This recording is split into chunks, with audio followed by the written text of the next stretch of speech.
would be cheerful. That ruthlessness would have been put to the test if the Germans had carried out reprisals against the villagers in response to guerrilla activity. At that stage of the war, we didn't know that the Germans would take people from the villages and shoot them.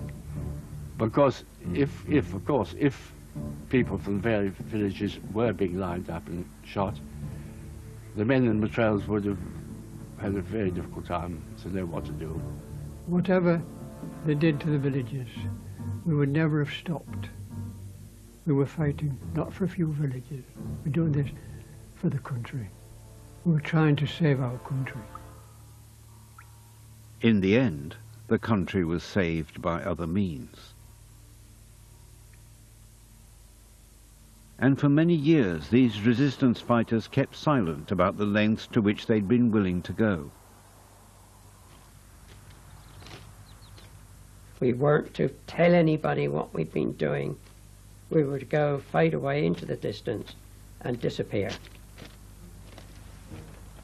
And to remember that we had signed the Official Secrets Act. Ironically, it was Dad's army who actually saw action, and not this elite guerrilla force. They were the men who defended the country when invasion did come, not by land or sea, but by air.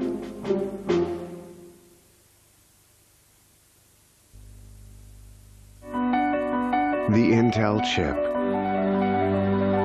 For years, it's only been inside PCs, dutifully doing all the things that PCs were built to do. Starting today, the Intel chip will be set free and also get to do all the things that Macs were built to do. Imagine the possibilities.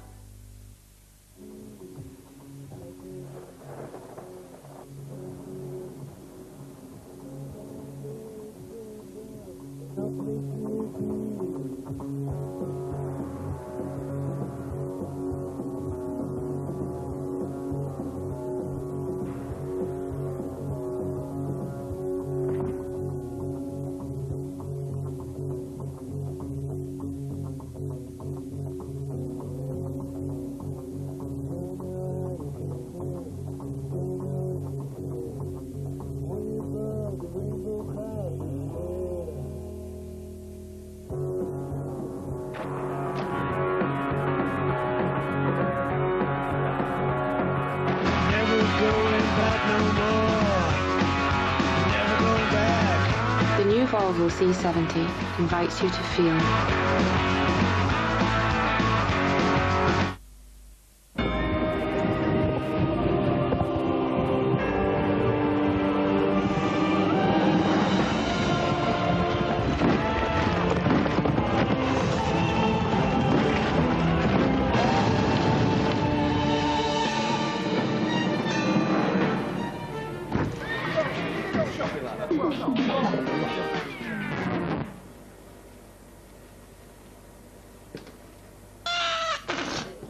Lads.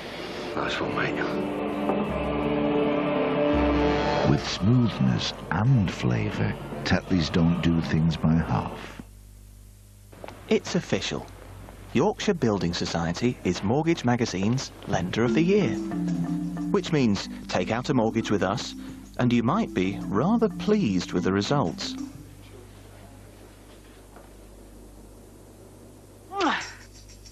For all the very latest deals from Yorkshire Building Society, visit your local branch or call 08451 650 650.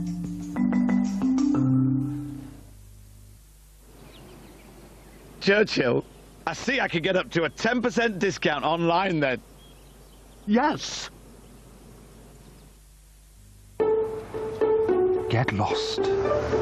That's proper travelling. Follow signs you can't read.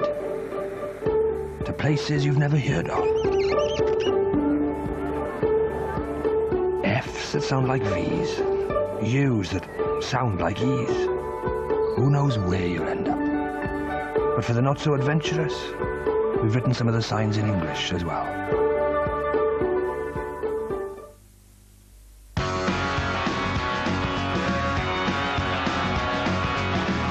The new Volvo C70, coming the 18th of March.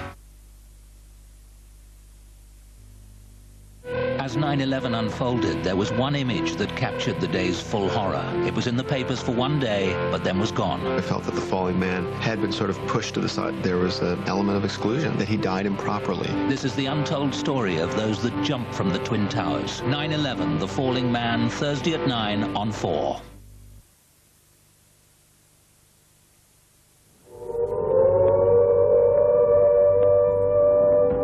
Most of Britain's wartime volunteer army saw no action, but when Britain was attacked from the air, there was no shortage of men to volunteer for the most perilous of assignments. These were the Home Guard who manned the anti-aircraft defences. The atmosphere on the gun site, oh God, it was pretty tensed up. And when you did press the firing lever, it made one hell of a noise.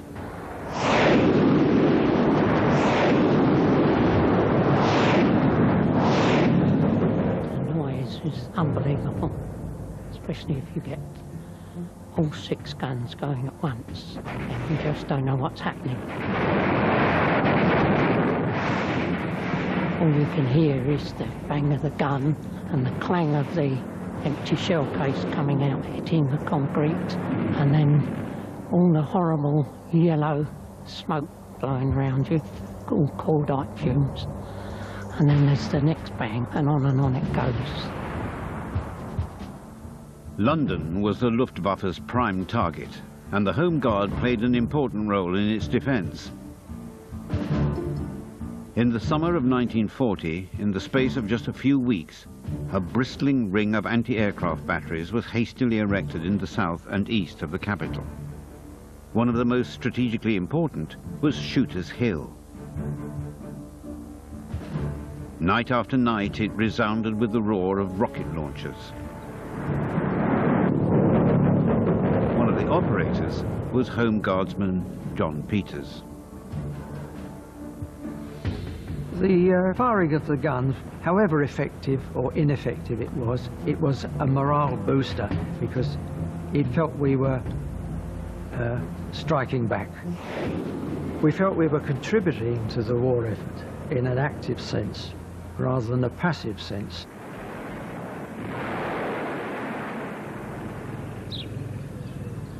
Shooters Hill has reverted to the golf club it was before the war.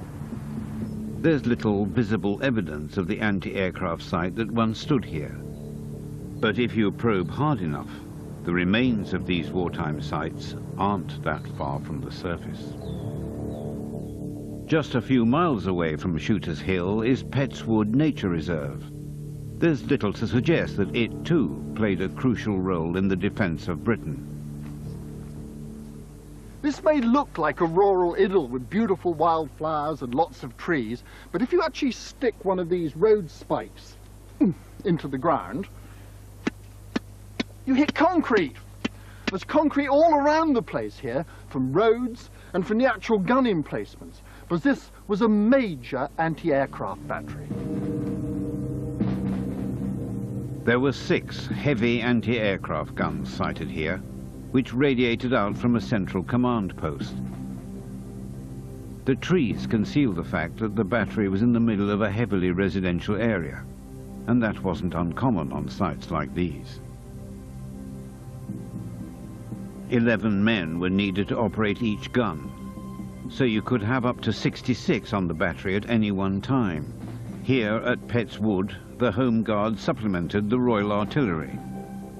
Richard Ewing was one of just 22 Home Guards stationed here during the war.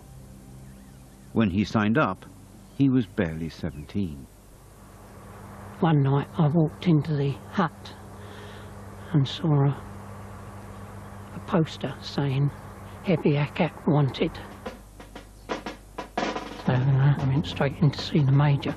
Said I wanted to be put on the list for that. It sounded attractive to me. Big guns, you know. But when we came up and saw them, it was quite a surprise.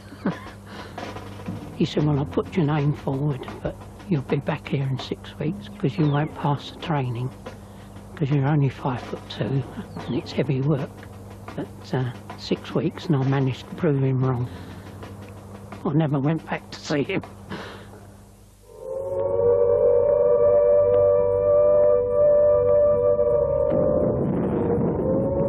These are not Hollywood sound effects. This is the music they play every night in London. By spring 1944, there were more than 100,000 Home Guard working on AA batteries. The Home Guard's main contribution lay in the fact that they released large numbers of regular troops for other duties, especially overseas. And we shouldn't forget that the Home Guard were in the front line while they were working on anti-aircraft batteries. These places could be bombed, were often attacked, and many of them died.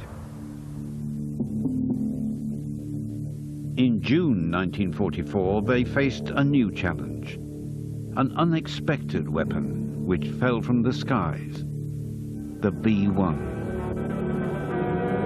There it goes, the pilotless plane or the flying bomb. Not a legitimate weapon with which to win a war, just an evil agent of senseless destruction and injury, launched against civilians by an all but defeated bully.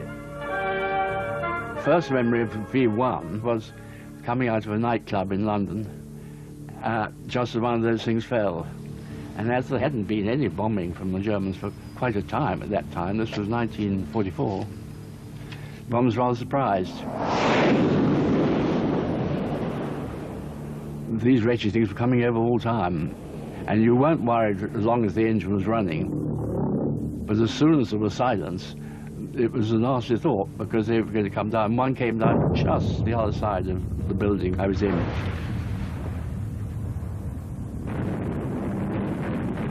What made it worse was not being able to hit back against these lethal weapons. Coming in lower and faster than we thought, much lower and much faster. But the Royal Air Force was Firing at the V-1s, if we damaged them, they would only come down and land on and explode on the houses and that round by. So second night we were told not to fire at them. As morale in the capital plummeted, AA Command grappled with how to neutralize the threat from the V-1s. It's up to us to stop these flying bombs before they can reach London. No effort or exertion will be spared. This next chapter in the story of the defense of Britain would reveal how an extraordinary triple defense system was implemented in a matter of weeks. When the V-1 started to come over in June 1944, a pre-existing plan was activated to put an enormous number of anti-aircraft guns on the North Downs between their approach tracks and London. There were, within the first month, about 1,500 guns. Additionally, they put about 1,200 barrage balloons behind the guns in the hope that the V-1s would hit the cables, and had fighter aircraft operating in the area in front. But this didn't work. There was the danger of friendly fire, the guns shooting down British aircraft. After a month, when some V-1s had been down, but not as many as they believed they could shoot down, they were switched around. The guns were moved down to the south coast to form a continuous belt between Dover and Littlehampton, and the fighters were moved into the area between the guns and the balloons. So the guns got them first, and the fighters came along second. When the guns moved to the coast, the Home Guard followed. They had a crucial role to play in augmenting the regulars and keeping the guns firing day and night. Coastal duty, and that was great fun because you could actually see the V-1s coming in and you were firing at them head on. If you got them, then they just went down in the sea. Didn't do any damage. But if we missed them, then they carried on, and then the RAF took those over.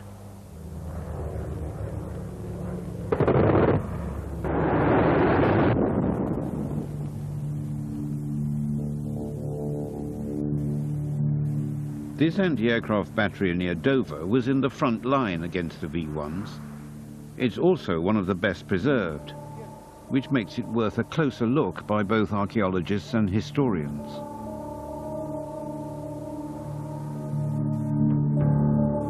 Now it's just a series of empty concrete bunkers. But more than 60 years ago, it resonated with activity. Stand by, they're coming over. But if you said it, I didn't raise it. Action, action, all flight of knowledge. So what went on in here, Colin? Downstairs in the battery is where information was received about enemy aircraft movements. And the commander would be able to plot that and make his own decisions about engagement or not engagement of targets. And then the information went out to the guns? Would be sent out to the guns, yes. Plane range control! Many in the Home Guard saw action on sites like these. They weren't given the same training as the regulars, but over time they became just as proficient at shooting bombs from the sky.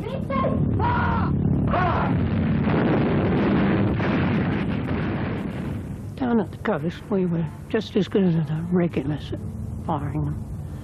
There was many we got, you lose count. We were pleased when other regulars that we didn't know, they said they were amazed we were as good as they were. So that pleased us. Well off now, night and day, they stood up to this tempestuous enemy like rocks against the sea. What proportion of planes did they actually shoot down?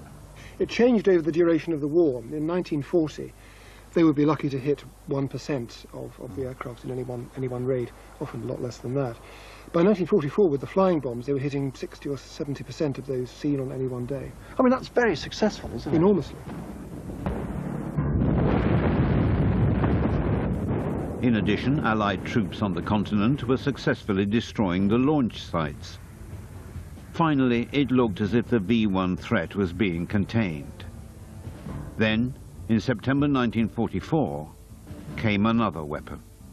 A weapon that would expose the flaws in our defensive capability. A weapon against which there was no defense.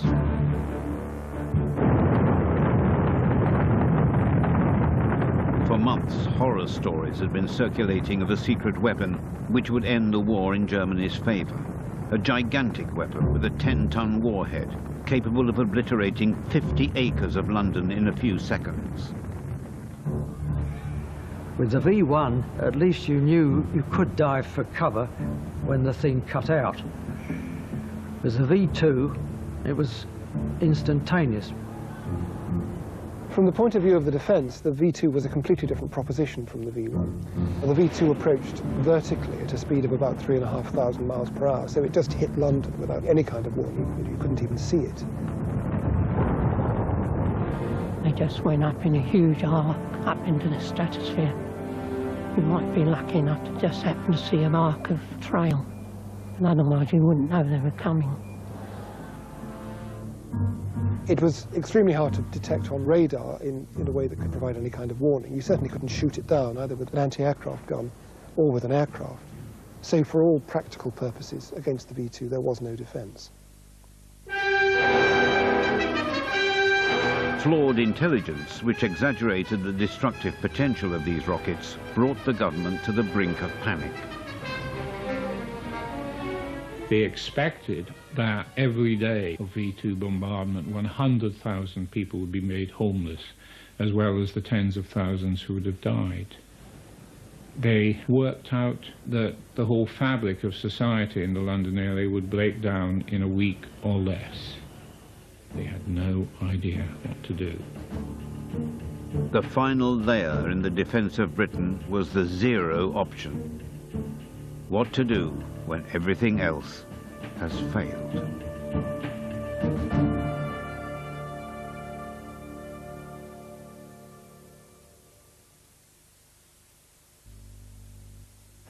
Hey up, new neighbours. Suppose better go and say hello.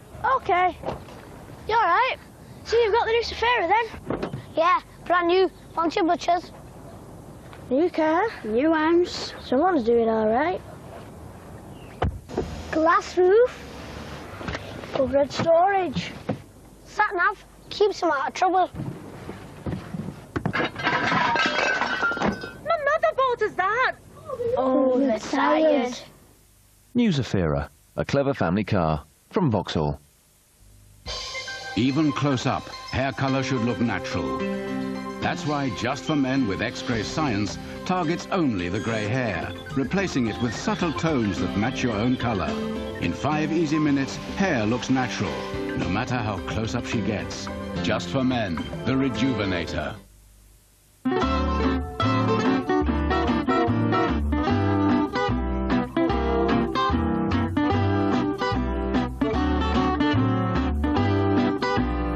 With the ING Direct Savings Account, there are no catches. And you can move your money when you like. So you can relax with the world's leading direct savings bank. Call now or go online. ING Direct. It's your money we're saving. What happens if your latest product goes global in a single bound?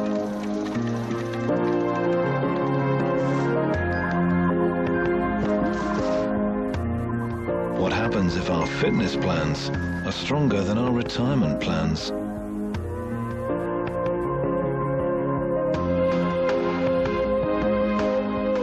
What happens if tomorrow's cars need a whole new kind of insurance?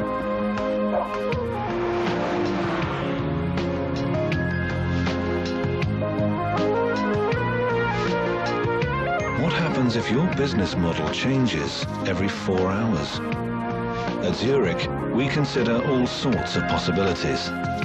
It's why for over 130 years we've provided relevant, secure insurance solutions for a changing world.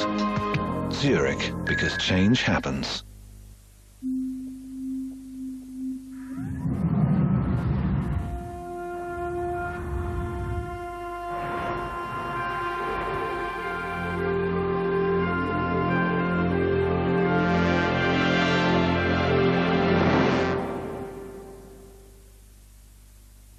For expert breakdown assistance, join RAC Rescue. Call 08000 722 822 now or visit rac.co.uk. Yeah, so Powergen are cheaper than... Actually, it's bad karma to say it out loud.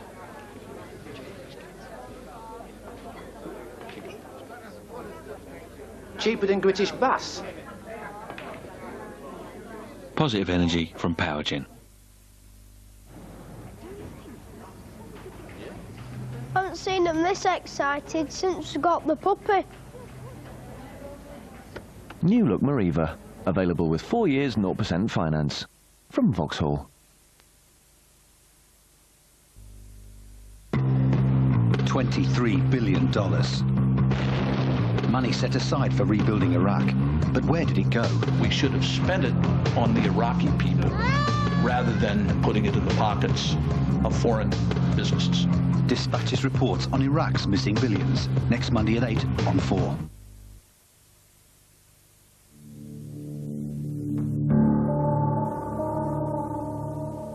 When our guns became powerless against the V2s, running the country from Whitehall no longer seemed an option.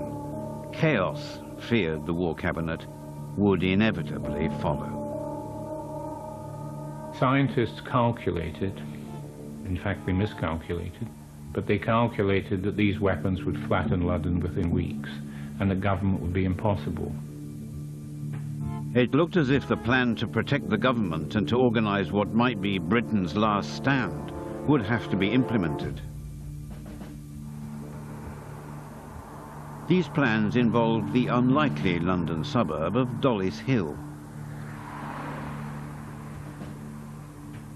Francis Pryor investigates one of the final layers in the defence of Britain. I know it may not look like much, but this rather drab structure here in northwest London was in fact the emergency war headquarters for the entire country. There's a thin skin of modern brick, then there's an air gap, and then there's 2 foot of reinforced concrete. So if air raids drove Churchill in the War Cabinet out of central London, this is the place they'd have come to. Its code name was Paddock, and it was the first purpose-built, completely bomb-proof war headquarters.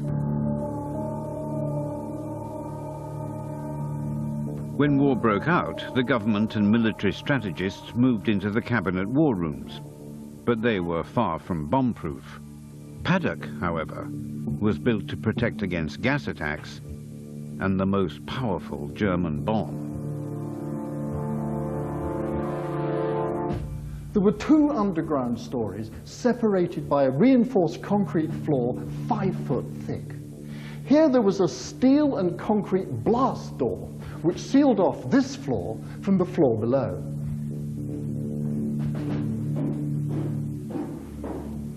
The first time Churchill visited this secret underground complex was in September 1940, just after the Blitz began.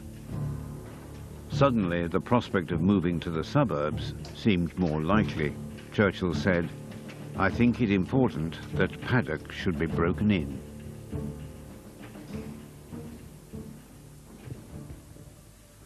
That October, the War Cabinet met in this very room.